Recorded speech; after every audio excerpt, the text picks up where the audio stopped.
አስባችኋል? የቆረሳችሁትን አትጉረሱ፣ የጎረሳችሁትን አትዋጡ ተብለን በቅኝ ግዛት ተገዝተን ከመኖር ምን እንደሚሻል ስለሚያምኑ ነው። መሞት እንደሚሻል ስለሚያምኑ ነው። አንደኛው የኛ ህብረት ነው ተስፋችን፣ አንድ መሆን፣ መለያየት የሚባል የሌለበት። ውጫውያን ይረዱናል አይባልም፣ እነሱ ናቸው የገደሉን። መንግስት ይረዳናል አይባልም፣ እሱ አዋጅ አውጆ እያጠፋን ያለው እሱ ነው። ተስፋችን የሆነ መንግስት የለንም። እግዚአብሔርን የሚያመልክ ህዝብ ባለበት መሃል ለጠላት አሳልፎ ሊሰጥ የሚችል መቅሰፍትን ሊያመጣ የሚችል ነውረኛና ቂመኛ በቀለኛና ዘረኛ እንዳይኖር መጠበቅ፣ አንድነታችንን ማጽናት ያስፈልጋል። መነኩሴ ናቸው፣ ቆብ አላቸው። አንድ ጠላት መጥቶ አፄ ያዕቆብ ጋር ሊገጥም አንተና እኔ ብቻ እንግጠም፣ አንተ ካሸነፍ የኔን እምነት አገሪቱ ትቀበል፣ እኔ ካሸነፍኩ የኔን እምነት ትቀበል፣ አንተ ካሸነፍኩ በአንተ እምነት ትቀጥል። በዚህ ሰዓት አባ እንድርያስ ተናደደ። አሁን እኮ አፄ ያዕቆብ ከተሸነፉ አገር የኢትዮጵያ እስላሙና ልትቀጥል ነው አለ። እንደምን ቆያችሁ? አሜን። በቸርነት የጠበቀን አምላካችን ክብር ምስጋና ይድረሰው። ቆይታ አጭር ጊዜ ነው ሊሆን የሚችለው። ማጠቃለያውን አባታችን እስኪሰጡን አንድ ነገር ለማለት ነው። የትምህርታችን መነሻ የሚሆነው በመዝሙረ ዳዊት መዝሙር 39 ቁጥር 7 ላይ ያለው ኃይለ ቃል ነው። ቃሉም እንዲህ ይላል፣ ወይእዜኒ መኑ ተስፋዬ፣ አሁንስ ተስፋዬ ማን ነው? ሁላችሁም ይህን ቃል በሉ እስኪ። አሁንስ ተስፋዬ ማን ነው? አሁንስ ተስፋዬ ማን ነው? በጣም ጥሩ። ይህንን መዝሙረኛው ዳዊት ተናግሮታል። በጣም የሚገርም ቃል ነው። አሁንስ ተስፋዬ ማን ነው? ጠላቶች የሚከቡኝ ከሆነ፣ የሚዘብቱኝ ከሆነ፣ ደም የሚያስለቅሱኝ ከሆነ አሁንስ ተስፋዬ ማን ነው? ይሄን የነብዩን ቃል ሁላችንም ቃል አድርገን ነው እየጮህን ያለ ነው። አሁንስ ተስፋዬ ማን ነው ይላል። የእስራኤል ንጉሥ 40 ዘመን የመራው ነብዩ ዳዊት ነው። ብዙ ጠላቶችም ተፈራርቀውበታል። ነገር ግን እግዚአብሔርን ይዞ ለጠላት አልተሸነፈም። ገራሚ ነው። ሃይማኖትና ፖለቲካ አይገናኝም እያሉ አማኝ መሪ እንዳይሆን የሰሩት ክፋት ከመጽሐፍ ቅዱስ ውጭ ነው። ከመጽሐፍ ቅዱስ ውጭ ነው። ፖለቲካ መሪነት ከሆነ እምነት የሌለው መምራት ነው እንዲያውም አይገባም። እና መዝሙረኛው ዳዊት ወይእዜኒ መኑ ተስፋዬ፣ አሁንስ ተስፋዬ ማን ነው ብሎ ይጠይቅና አኮኑ እግዚአብሔር ይላል። እግዚአብሔር አይደለምን ይላል። እግዚአብሔር አይደለምን? መልሱ እሱ ነው። አሁንስ ተስፋዬ ማን ነው ብሎ ጠየቀ። እግዚአብሔር አይደለምን? ወትዕግሥቴኒ እምኀቤከ ውእቱ፣ ትዕግስቴም ከአንተ ዘንድ ነው። ልብ በሉ፣ ትዕግስቴም ከአንተ ዘንድ ነው። እንደ ዓለም እንደ ሀገርም ዓለም አቀፍ ጥላቻ፣ ሀገር አቀፍ ጥላቻ በኦርቶዶክስ ላይ ይታያል። ጥላቻው ማንያችሁን አትኑሩ ነው። ሰርቀን ግን አይደለም፣ ዋሽተንም አይደለም፣ ቀጥፈንም አይደለም፣ ሰላም ነስተንም አይደለም፣ እንዲያው ዝም ብለው ነው። ሀገራችን ወዳለን። ስለዚህ ሀገሩን የሚወድ ሰው እንዳይኖር የፈለጉ ጠላቶች በሀገራችን ውስጥ በተወለዱ ሰዎች አድረው ይዋጉናል። ይሄ ታወቀው ሀቅ ነው። እባብ የዲያብሎስ ማደሪያ እንደሆነች ሁሉ የኢትዮጵያ የተወለዱ መጥፎ ሰዎችም የውጫውያን ማደሪያ ሆነዋል። በዚህ ምክንያት ቤተክርስቲያን እየተፈተነች ትገኛለች። ሀገራችንም እየተፈተነች ትገኛለች። ኦርቶዶክስ ስትፈተን እንዳልኳችሁ ቤተክርስቲያን ስትፈተን ኢትዮጵያ ትፈተናለች። ኢትዮጵያ ስትፈተን ቤተክርስቲያን ትፈተናለች። ቅድም ባልኩት አገላለጽ ነፍስና ስጋ መከራ የሚቀበሉት አንዴ ስለሆነ ተዋህዶ ስለሆነ ይሄ ነፍስ መከራ ነው፣ የስጋ መከራ ነው እንደማንል ማለት ነው። ስለዚህ ስንወጋ የሚያመን ስጋችንን ብቻ አይባልም፣ ነፍስን ብቻ አይባልም። ነፍስን ብቻ እንዳንል ነፍስ አትያዝም፣ አትወጋም። ስጋን ብቻ እንዳንል ስጋ ያመውም ያለ ነፍስ ተዋህዶ ስለሆነ ግን ያመዋል። ልክ ቤተክርስቲያንና ኢትዮጵያ መከራውን የሚያስተናግዱት አንድ ላይ ነው። ጦርነቱ ሲከሰት የሚጎዳት ቤተክርስቲያንን ነው። መለያየቱ ሲመጣ የሚጎዳት ቤተክርስቲያንን ነው። ጠላቶችም ኢትዮጵያን የሚጠሉ ሰዎችም ሲነሱ መሪዎችም ሲነሱ የሚጎዷት ቤተክርስቲያንን ነው። ስለዚህ በጣሊያን ጊዜ ሽንፈትን የተከናነበው ጠላት በእባቦች አድሮ አሁንም ቤተክርስቲያንን እየወጋት ኦርቶዶክስን እየወጋ ይገኛል። አሁንስ ተስፋችን ማን ነው ታዲያ? አሁን ተስፋችን ማን ነው? ዓለም አቀፍ ጥላቻ ነው ያለው። ኃያላን መሪዎች ይጠሉናል። በዓለም ዙሪያ የተባበረው የመንግስታት ድርጅት ራሱ ይጠላናል። የእምነቶች ጥምረት ብሎ የሚፈጥረው ኦርቶዶክስን ለማጥፋት ነው። ሌላ እንዳይመስላችሁ። የእምነቶች ጥምረት ማለት ኦርቶዶክስን ለማጥፋት ትልቅ ዘዴ ነው። ምን ማለት ነው? የእምነቶች ጥምረት ማለት ነገ ኢትዮጵያ ላይ ሰይጣንን የማምለክ እምነት ቢመሰረት አሁን እዚህ እንደምናወራው ማውራት አይቻልም ማለት ነው። ምን ብለን ሰይጣን ክፉ ነው ብሎ መናገር አይቻልም። ለምን? የሚያምኑ ሰዎች አሉ። ሰይጣንን የሚያምን ሰው ካለ ደግሞ እምነቱን አትንካ እንባላለን። ስለዚህ መጽሐፍ ቅዱስ ይታረማል። ምን የሚለው? ሰይጣን የሚለው በጠቅላላ ይታረማል። በምን ህግ? በመንግስት ህግ። ለምን? መንግስት የሌላውን እምነት ማስከበር አለበት። የሌላውን እምነት ሲያስከብር ደግሞ የሰይጣን አምላኪዎችንም እምነት ጭምር ስለሆነ አንተ ሰይጣን ክፉ ነህ ካልክ ትታሰራለህ፣ ትገደላለህ ማለት ነው። ይሄ ማለት ማጥፊያ ዘዴ ነው። ኦርቶዶክስን ማጥፊያ ዘዴ ነው። ሰይጣንን የሚያመልኩና እግዚአብሔርን የሚያመልኩ በአንድ ሚዛን ይመዘናሉ ማለት ነው። ይህም ብቻ አይደለም፣ ኦርቶዶክሱ እንዲጠፋ ይገደዳል። ስለዚህ ከሆነ አሁን ተስፋችን ማን ነው ነው? ተወዳጅ በዚህ ጉባኤ ብዙ ችግሮች አወራ። ምናወራው ብቻ ምንሰማው ብቻ ሳይሆን ደግሞ እናያለን በሀገራችን። ጥሩ መጨረሻውስ ምንድነው? ተስፋችን ነው በእውነት ሊቃውንትስ ተናደው መደራጀትን፣ መዋጋትን፣ ራስን መከላከልን የሚያስተምሩት ለምንድን ነው? ለምን ይሆን አስባችኋል? የቆረሳችሁትን አትጉረሱ፣ የጎረሳችሁትን አትዋጡ ተብለን በቅኝ ግዛት ተገዝተን ከመኖር ምን እንደሚሻል ስለሚያምኑ ነው። መሞት እንደሚሻል ስለሚያምኑ ነው። ኢትዮጵያም ታሪክ ይሄ ነው እንጂ ሰውን እኩሉ ትልቅ እኩሉ ትንሽ ብሎ በሚያምን ጠላት ባሪያ ሆኖ መገዛት የሞት ሞት ነው። ይሄ አይቻልም። ታዲያ ሁሉ ሲደረግብን አየን። ከዚህ በኋላም ይቀጥላል። እሺ ጥሩ፣ ተስፋችን ማን ነው? ተስፋችን የሚለው ነገር ላይ ሁለት ነገር ብቻ ላስቀምጥና ትምህርቴን እንደመድማለሁ።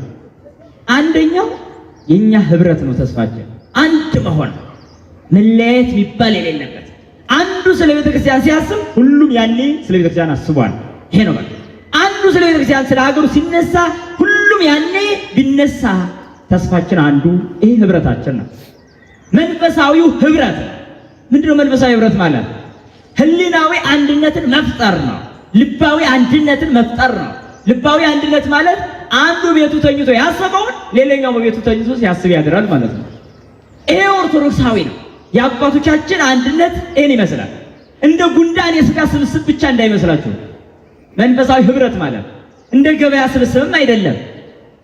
መንፈሳዊ ህብረት ማለት እግዚአብሔርን በመካከል ያደረገ እግዚአብሔር ያለበት የህሊና ስብስብ፣ የልቡና ስብስብ። ተበትነናል፣ መሰብሰብ አለብን ነው። ይሄ ነው ተስፋችን። መጀመሪያ መሰብሰብ ያስፈልጋል። በትምህርት አንድ መሆን ያስፈልጋል። የሊቃውንቱ ትምህርት አንድ፣ የካህናቱ ቅዳሴ አንድ መሆን አለበት። ቂም በቀል ያለበት ቀዳሽ እንዳይኖር መቆጣጠር ያስፈልጋል። ስርዓተ ቤተ ክርስቲያን የሚያጠፉ ሰዎችን ዋ ማለት ያስፈልጋል። በስርዓት አንድ፣ በትምህርት አንድ፣ ባነጋገር አንድ፣ በአገላለጽ አንድ፣ በአመለካከት አንድ መሆን ያስፈልጋል። መንፈሳዊ ህብረት እንዲህ አድርጎ እንዲያደርገን ነው።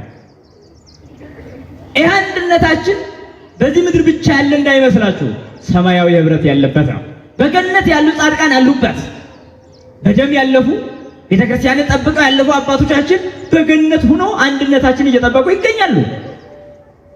ይህ አንድነታችን የመላእክት ህብረት አለበት። እኛ የምናምነው እምነትና የነ ቅዱስ ሚካኤል እምነት አንድ ነው። እኛ የምናመልከው እግዚአብሔር እነ ቅዱስ ገብርኤል የሚያመልኩት እግዚአብሔር ነው። አትጠራጠር። ወዝንቱ እምነቶሙ ለሰማያውያን ወለምድራውያን ለቀደምት ወለደሃርት። ይሄ የያዝነው እምነታችን የፊተኞችም የኋለኞችም ነው፣ የሰማያውያንም የምድራውያንም ነው፣ የመላእክትም የኛ የደካሞቹ የሰዎችም ነው። ዓለምን ንቀው በረሃ ገብተው የመነኑ ጤዛ ለሰው ደወጥ ሰው ድንጋይ ተተረሰው እድሜ ልካቸውን ሲያለቅሱ ለኖሩ አባቶች በዚህ ብረት ውስጥ አሉበት። አይን አሰውል ጥብዓትን የሚሰጥህ ይሄ አንድነት ነው። ተስፋ ይሄ ነው። ቤተ ክርስቲያን ያልን እንደሆነ አሁን እነሱ የሚያቃጥሏት ብቻ አይደለችም። ቤተ ክርስቲያን የማይታየው ህብረት አለ።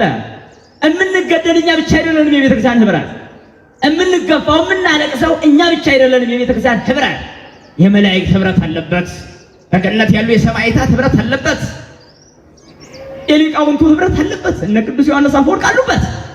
እንዲህ ብለው የተናገሩት ሰው ጋር ብትታገል ወይ ያሸንፍሃል ወይ ታሸንፈዋለህ። ቤተ ክርስቲያን ጋር ብትዋጋ ግን ማሸነፍ አይቻልም ብሎ የተናገሩ ሊቁ ዮሐንስ አፈወርቅ በዚህ ህብረት ውስጥ አለበት። ስም ሚሉ አይምሰልህ። ከምናያት ቤተ ክርስቲያን የማናያት ትልቅ ናት። ይህ ማለት ማለት ነው በተጋድሎ ያለን እኛ ደካሞች ነን ነው። የማይታዩ ሰማያውያን መላእክትና በገነት ያሉ ጻድቃን ግን ብርቱዎች ናቸው። አስተውል። ጠላት ጋር ስትሰለፍ መላእክትን አስታውስ። ጠላት ጋር ስትሰለፍ ቅዱሳንን አስታውስ። እኔ አድዋ ላይ እናቴ ምኒልክ ቅዱስ ጊዮርጊስን ይዘው ስለተገኙ ነው ሰልፉ ማራኪ ይሆን። አየው ተመልከቱ። አንድነቱ ይሄ በዚህ አንድነት መኖር ያስፈልጋል። ማንም አምኛለሁ ተጠምቄያለሁ ያለ ሰው ከዚህ ህብረት ሊወጣ አይገባም። ባንዳ ክርስቲያን እንዳይኖር፣ ባንዳ ክርስቲያን እንዳይኖር እባክህ። ከዚህ የሰማውን ለጠላት የሚያሽልኮልክ አይኑር። ይሄ ነው አንድነት ያስፈልጋል። አጤ ምኒልክ ለባንዳ ምሕረት የለኝም ብለዋል። ለባንዳ በእውነት ለባንዳ ምሕረት አባቶችም የሚያስገድል ነው ባንዳ ማለት። ምዕመናንን የሚያስገድል ነው ባንዳ ማለት። ከራስ ፀጉሩ እስከ እግር ጥፍሩ ሆድ የሆነ ማለት ነው ባንዳ ማለት። ሌላ እንዳይመስላችሁ ባንዳ ይሏቸዋል። ሁለመና አካሉ ሆድ የሆነ ማለት ነው። አይምሮ የሌለው ጠፍ ማለት ነው። ይሁዳ ማለት ነው ባንዳ ማለት። ክርስቶስ ጋር ያለ ከአይሁድ ጋር ያለ፣ በስጋው ከክርስቶስ ጋር በልቡ ከአይሁድ ጋር ያለ ማለት ነው። አሁንም በስጋው ክርስቲያን የሚመስል በልቡ ግን ጠላቶች ጋር የሚሰለፍ አለ። እሱ ነው ባንዳ ማለት። እንዲህ አይነቱ ከመካከላችን ይወገድ። ይሄ ነው አካንን አስወግዱ እስራኤል ሳይጠፉ። ይሄ ነው እግዚአብሔርን የሚያመልክ ሕዝብ ባለበት መሃል ለጠላት አሳልፎ ሊሰጥ የሚችል መቅሰፍትን ሊያመጣ የሚችል ነውረኛና ቂመኛ በቀለኛና ዘረኛ እንዳይኖር መጠበቅ፣ አንድነታችንን ማጽናት ያስፈልጋል። ይሄ ነው አንዱ ቤተክርስቲያን የሚሳለም አንዱ የሚጨፍር መሆን የለበትም። ማስከበር አለብን። ይሄ ነው አንዱ ኳስ እያየ የሚያብድ መሆን የለበትም። ክርስቲያን በቃ ተመለስ፣ አለቀ፣ ይበቃሃል በሉት። ለምንድን ነው በሉት። ካልተረዳ አስረዱት፣ ንገሩት። ይሄ ነው በቃ ወደ አንድነቱን አበሉት። ይሄ ነው ከአንድነት ነው ተስፋችን። ልብ በሉ። አንድ ካልሆን ምንም ይሄ ነው ተለያይተን በክፋት እንጠፋለን። እግዚአብሔር ክፎችን የሚረዳ እንዳይመስላችሁ። አማኝነን ብሎ የሚቀልድ ሕዝብ በእግዚአብሔር እርዳትነት ሚድን አይደንም በፍጹም። አምናለሁ እያለ የሚቀልድ እቀድሳለሁ ብሎ በመስዋዕቱ የሚቀልድ ቤተክርስቲያንን አስከብራለሁ ብሎ በሥርዓቷ የሚቀልድ እግዚአብሔር እርዳቱ አይሆነውም። ይሄ ነው ወገኖች። ጾሙ በትክክል መጾም አለበት በህብረት። ጸሎቱ በትክክል መጸለይ ያለበት በህብረት። ምህላው መድረስ አለበት በህብረት። ይሄ ነው ኢትዮጵያውያን ቀና ጣሊያን ሊመጣ ሲያጉረመርም አንዱ ነው ጸሎት አደረጉ። እግዚአብሔርን እየለመኑ ነው ሲባል ሙሶሎኒ ምን አለ? የሚያድን እግዚአብሔር ካላቸው የእነሱ የእኔንም እግዚአብሔር ወስደው ይለምኑ አለ። ቀለደ በእግዚአብሔር ላይ እንደ ሰናክሬም ሕዝቅያስን ሊያጠፋ ሄዶ ቦኑ ግልፎዝ ያድን በኢየሩሳሌም ያድን ጣዖት አለ አላለውቱ ስብሐት እግዚአብሔርን ጣዖት ብሎ ጠራው። እግዚአብሔር በዚህ ተቆጣ። ሰናክሬም ባዶ እጁን ተመለሰ። ተመልሶም አልቀረም፣ በልጆቹ ተቀጥቅጦ ሞተ። የክፎች መጨረሻ ይሄ ነው። ስለዚህ አንድነታችንን ሊያናጋ የሚችል ጠላት ከልባችን ሊሰበር ይገባል። ቤተ ክርስቲያን እንደሆነች ይህ አንድነቷ ሲፈተን መጥቷል። ሁሉ ጊዜ ትዋጋለች ይላል ሊቁ ዮሐንስ አፈወርቅ። ቤተ ክርስቲያን ሁሉ ጊዜ ትዋጋለች፣ ተሸንፋ ግን አታውቅም። ተሸንፋ ግን አታውቅም። በአዲስ ኪዳን ክፉ ነገሥታት ፈትነዋታል። እነ ኔሮ ቄሳር ፈትነዋታል። እነ ቅዱስ ጴጥሮስን ቁልቁል ቢሰቅሉ፣ ቅዱስ ጳውሎስን ቢመትሩ፣ ክርስቲያኖችን ነዳጅ አርከፍክበው እንዳምፖል በየመንገዱ ዳር አቁመው አቃጠሉ። እነ ኔሮን ፍጻሜያቸው አላማረም። ዲዮቅልጥያኖስ በተመሳሳይ ሕዝበ ክርስቲያኑ ጨፈጨፈ። ደማቸው እንደ ጎርፍ ፈሰሰ። አጥንታቸው ተከሰከሰ። እንደ ሽንኩርት ተከተፉ፣ እንደ ጎመን ተቀረደዱ። አልጠቀሙም። የዕውር እብድ ሆኖ ሞተ። እሱም አልተጠቀመም። ዲዮቅልጥያኖስ አለፈ። ቤተክርስቲያን ግን አለች። አንድነት ስላላት አለች። መክስሚያኖስ አለፈ። ቤተክርስቲያን ግን አለች። ዮዲት አለፈች። ቤተክርስቲያን ግን አለች። አትጠራጠር።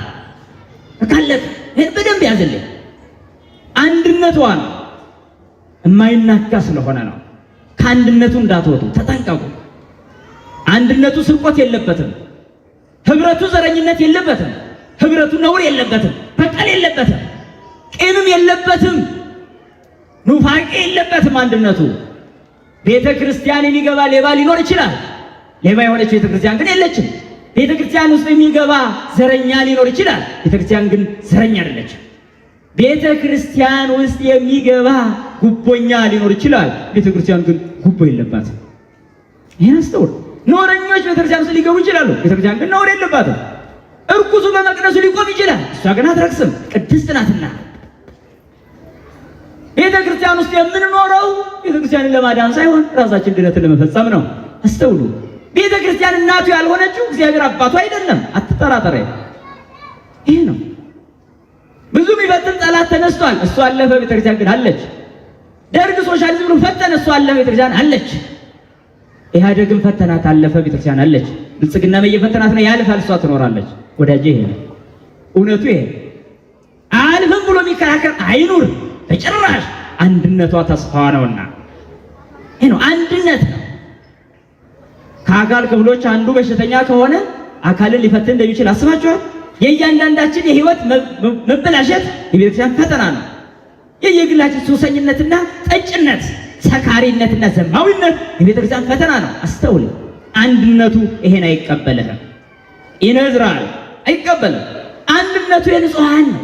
ያለ ቅድስና መቀላቀል የማይቻልባት ቤት ውስጥ በርኩሰት መቀላቀል አይቻልም። ይሄን አስተውሉ። ይሄ ነው በቃ።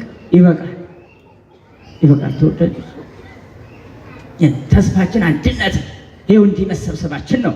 በዛም ላይ የልብ ፍቅራችን አንድነታችን፣ አንዱ ለአንዱ ማሰቡ ነው፣ መራራቱ ነው። የተጠማ የተራበ አይኑር። እናስተውል። ያለን እንስጥ። ይሄ ነው አንድነታችን፣ ህብረታችን ነው፣ ተስፋችን ነው። ሌላው ነብዩ እንደነገረን ምንድን ነው ያለን? ምን አለን? ወይዚየኒ መኑ ተስፋዬ አኮኑ እግዚአብሔር። አሁንስ ተስፋዬ ማን ነው? እግዚአብሔር አይደለምን ይላል። ወትዕግሥቴኒ መሀቤከ ውእቱ፣ ትዕግሥቴም ካንተ ዘንድ ነዋል። ሌላው ተስፋችን ዋናው መጠጊያችን እግዚአብሔር ነው። አንድነቱን የሚጠብቀው አንድ የሆነው እግዚአብሔር ነው። ሶስት አካላት በአንድ መለኮት በአንድ ባህሪ መለያየት የሌለበት ልዩ አካላት በአንድ ባህሪ ማለት ነው። አንድ እግዚአብሔር ነው። አንሰ ሶበቤ እግዚአብሔር እብል በእንተ አብ ወልድ ወመንፈስ ቅዱስ። እኔ ስለ እግዚአብሔር በተናገርኩ ጊዜ ስለ አብ፣ ስለ ወልድ፣ ስለ መንፈስ ቅዱስ እናገራለሁ እንዳል እግዚአብሔር ሶስት አካላት ያሉት አንድ ፈጣሪ ነው። ይህ እግዚአብሔር ነው ተስፋችን።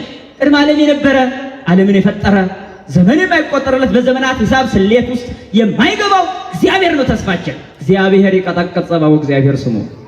እግዚአብሔር ታዋጊ ነው ይለናል ነብዩ ሙሴ። እግዚአብሔር ታዋጊ ነው፣ ስሙም እግዚአብሔር ነው ይላል። እግዚአብሔር ጸባኦት ብለን እናምናለን። ጸባኦት ማለት አሸናፊ ማለት ነው።